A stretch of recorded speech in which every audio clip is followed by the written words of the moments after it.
ปนาอยู่ภูสะหอคำสวยเด่นงามตามีพระนางสุมังคลานำพานครแห่งน้ำเสโปน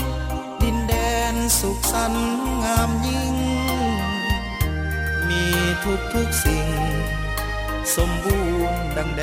นสวรรค์ผู้ใดไปเห็นสุมเย็นสมซื่นสุขสันต์มีน้ำเสพัดโกดหินสันไฟฝันอยากอยู่เซโปคำกองตาดสะโคยโพยภัยปรึกษาด้วยน้องของบึงไหนาพัฒนาหากินสุขล้นอยู่กินสบายย้ายกันอยู่ทุกแห่งหนสันติภาพสวยสู่บ้านดนบันดาลให้ท่านแขวงอื่นเสโปนกำลังสุขสันต์เฮืองหุ้งปราสาทไม้มุง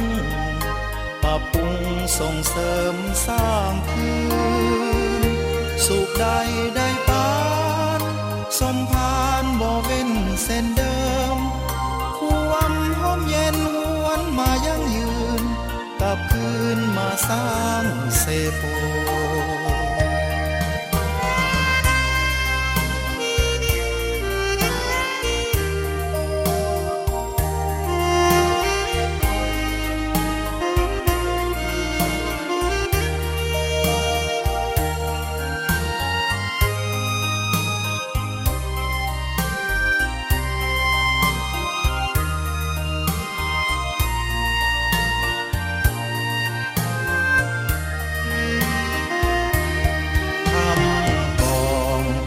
สะโคยโพยภัยปรึกษาด้วยน้องของบึงไหนาพัฒนาหากินสุขล้นอยู่กินสบายย้ายกันอยู่ทุกแห่งหนสันติภาพสวยสู่บ้านดนบันดาลให้ท่านแขวงอื่นเสโป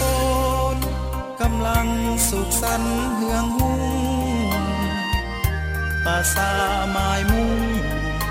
ปรับปรุงส่งเสริมสร้างคืนสุขใดได้ปานสมภารบ่เว้นเส้นเดิมความหอมเย็นหวนมายั่งยืนกลับคืนมาสร้างเสโป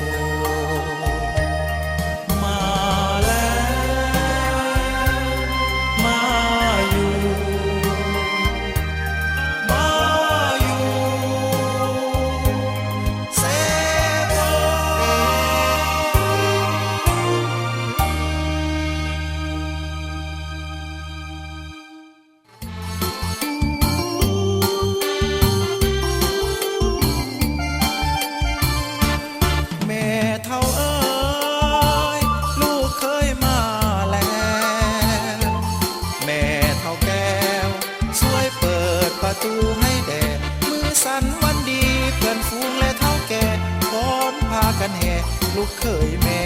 เข้ามา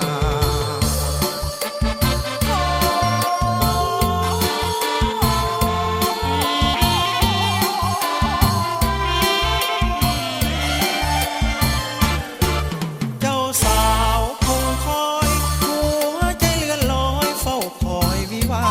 โอ้นวลน้องเปิดประตูของข้า